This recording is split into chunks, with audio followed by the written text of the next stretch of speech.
आदाब दोस्तों। सादत हसन मंटो की एक कहानी आपके सामने पढ़ने की कोशिश करने वाला हूं साहित्य मोड़ इस चैनल के लिए। उन्वान है खोल दो। अमृतसर से स्पेशल ट्रेन दोपहर 2 बजे चली और 8 घंटों बाद मुगलपुरा पहुंची। रास्ते में कई आदमी मारे गए, कई जख्मी हुए और कुछ इधर उधर भटक गए। सुबह 10 बजे कैंप की ठंडी जमीन पर जब सिराजुद्दीन ने आंखें खोली तो अपने चारों तरफ मर्दों, औरतों और बच्चों का एक उमड़ता हुआ समुद्र देखा। उसकी सोचने और समझने की शक्तियां भी बूढ़ी हो चली थी। वो देर तक गंदले आसमान को टकटकी बांधे देखता रहा। यूं तो कैंप में शोर मचा हुआ था, लेकिन बूढ़े सिराजुद्दीन के कान तो जैसे बंद थे। कुछ सुनाई ही नहीं दे रहा था। कोई उसे देखता तो यह ख्याल करता कि वो किसी गहरी नींद में गर्क है, मगर ऐसा नहीं था। उसके होशो हवास गायब थे। उसका सारा अस्तित्व शून्य में लटका हुआ था। गंदले आसमान की तरफ बगैर किसी इरादे के देखते देखते सिराजुद्दीन की निगाहें सूरज से टकराई। तेज रोशनी उसके अस्तित्व की रग रग में उतर गई और वो जाग उठा। ऊपरे तले उसके दिमाग में कई तस्वीरें दौड़ गई। लूट, आग, भागम भाग, स्टेशन, गोलियां, रात और सकीना। सिराजुद्दीन एकदम खड़ा हुआ और पागलों की तरह उसने चारों तरफ फैले हुए इंसानों के समुद्र को खंगालना शुरू किया। पूरे 3 घंटे बाद वो सकीना सकीना पुकारता कैंप की खाक छानता रहा, मगर उसने अपनी जवान इकलौती बेटी का कोई पता न कर सका। चारों तरफ एक धांधली सी मची थी। कोई अपना बच्चा ढूंढ रहा था, कोई अपनी माँ, कोई बीवी और कोई अपनी बेटी। सिराजुद्दीन थक हार कर एक तरफ बैठ गया और मस्तिष्क पर जोर देकर सोचने लगा कि सकीना उससे कब और कहां अलग हुई। लेकिन सोचते सोचते उसका दिमाग सकीना की मां की लाश पर जम जाता, जिसकी सारी आतड़ियां बाहर निकली हुई थी। उससे आगे वो और कुछ सोच न सका। सकीना की मां मर चुकी थी। उसने सिराजुद्दीन की आंखों के सामने दम तोड़ा था, लेकिन सकीना कहां थी, जिसके विषय में मां ने मरते हुए कहा था, मुझे छोड़ दो और सकीना को लेकर यहां से जल्दी भाग जाओ। सकीना उसके साथ ही थी। दोनों नंगे पांव भाग रहे थे। सकीना का दुपट्टा गिर गया था। उसे उठाने के लिए सिराजुद्दीन ने रुकना चाहा था। सकीना ने चिल्लाकर कहा था, अब्बा जी छोड़ दीजिए, लेकिन उसने दुपट्टा उठा लिया था। ये सोचते सोचते उसने अपनी कोट की उभरी हुई जेब की तरफ देखा और उसमें हाथ डालकर एक कपड़ा निकाला। सकीना का वही दुपट्टा था, लेकिन सकीना कहां थी। सिराजुद्दीन ने अपने थके हुए दिमाग पर बहुत जोर दिया, मगर वो किसी नतीजे पर न पहुंच सका। क्या वो अपनी सकीना को स्टेशन तक ले आया था? क्या उसके साथ वो गाड़ी में सवार थे? रास्ते में जब गाड़ी रुकी और बलवाई अंदर घुस आए थे तो क्या वो बेहोश हो गया था? वो जो सकीना को उठाकर तो नहीं ले गए? सिराजुद्दीन के दिमाग में ये सवाल ही सवाल थे, पर जवाब कोई न था। उसको हमदर्दी की जरूरत थी, लेकिन चारों तरफ जितने भी इंसान फंसे हुए थे, सबको हमदर्दी की जरूरत थी। सिराजुद्दीन ने रोना चाहा, मगर आंखों ने उसकी मदद न की। आंसू न जाने कहां गायब हो गए थे। 6 रोज बाद जब होशो हवास किसी कदर दुरुस्त हुए तो सिराजुद्दीन उन लोगों से जा मिला जो उसकी मदद करने को तैयार थे। 8 नौजवान थे जिनके पास लाठियां थी, बंदूकें थी। सिराजुद्दीन ने उनको लाख लाख दुआएं दी और सकीना का हुलिया बताया। गोरा रंग है, बहुत खूबसूरत है, मुझ पर नहीं अपनी मां पर है।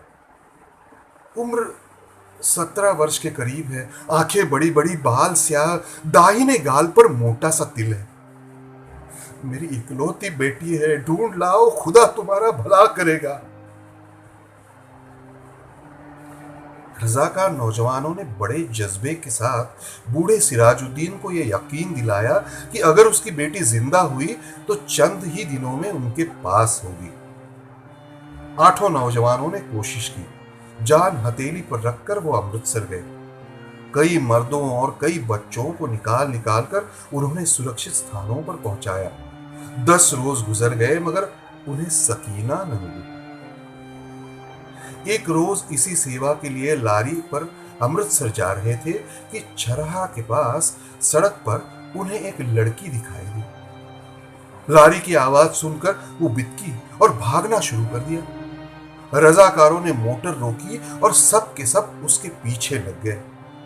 एक खेत में उन्होंने लड़की को पकड़ लिया। देखा, बहुत ही खूबसूरत थी। दाहिने गाल पर मोटा तिल था। एक लड़के ने उससे कहा, घबराओ नहीं, क्या तुम्हारा नाम सकीना है? लड़की का रंग और भी जर्द हो गया। उसने कोई जवाब नहीं दिया। लेकिन जब तमाम लड़कों ने उसे दम दिलासा दिया और उसकी दहशत दूर हुई, तभी उसने मान लिया कि वो सिराजुद्दीन की बेटी सकीना है। 8 रजाकार नौजवानों ने हर तरह से सकीना को दिलजोई की। उसे खाना खिलाया, दूध पिलाया और लारी में बिठा दिया। एक ने अपना कोट उतारकर उसे दे दिया, क्योंकि दुपट्टा न होने के कारण वो बहुत उलझन महसूस कर रही थी और बार बार बाहों से अपने सीने को ढकने की कोशिश में लगी हुई थी। कई दिन गुजर गए। सिराजुद्दीन को सकीना की कोई खबर न मिली।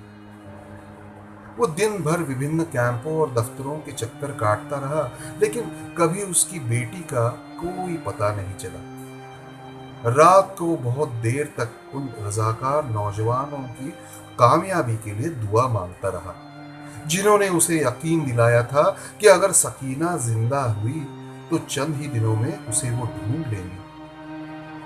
एक रोज सिराजुद्दीन कैंप में बैठा था तो उन नौजवान रजाकारों को देख लिया। लारी में बैठे थे।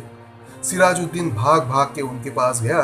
लारी चलने ही वाली थी कि उसने पूछा, मेरी बेटी सकीना का पता चला?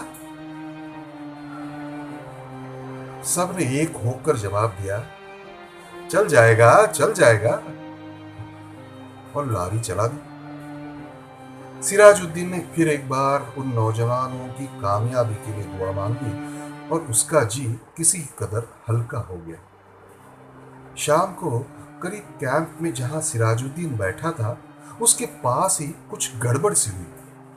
4 आदमी कुछ उठाकर ला रहे थे। उसने मालूम किया तो पता चला कि एक लड़की रेलवे लाइन के पास बेहोश पड़ी हुई मिली। लोग उसे उठाकर लाए हैं। सिराजुद्दीन उनके पीछे हो लिया। लोगों ने लड़की को अस्पताल वालों के साथ सुपुर्द कर दिया और चले गए। कुछ देर वैसे ही अस्पताल के बाहर गड़े हुए लकड़ी के खंबे के साथ लगकर खड़ा रहा, फिर आहिस्ता आहिस्ता अंदर चला गया। कमरे में कोई नहीं था। एक स्ट्रेचर था जिस पर एक लाश पड़ी थी। सिराजुद्दीन छोटे छोटे कदम उठाता उसकी तरफ बढ़ा। कमरे में अचानक रोशनी हुई। सिराजुद्दीन ने लाश के जर्द चेहरे पर एक चमकता हुआ तिल देखा और चिल्लाया, सकीना! डॉक्टर, जिसने कमरे में रोशनी की थी, सिराजुद्दीन से पूछा, क्या है? सिराजुद्दीन के हलक से सिर्फ इस कदर निकल सका, जी जी जी, मैं इसका बाप हूं।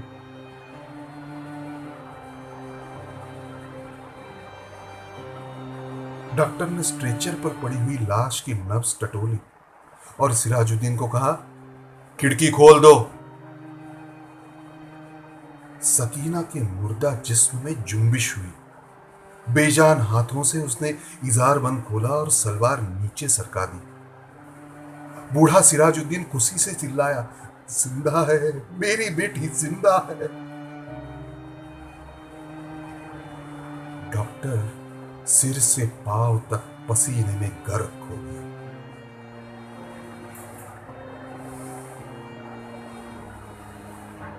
शुक्रिया।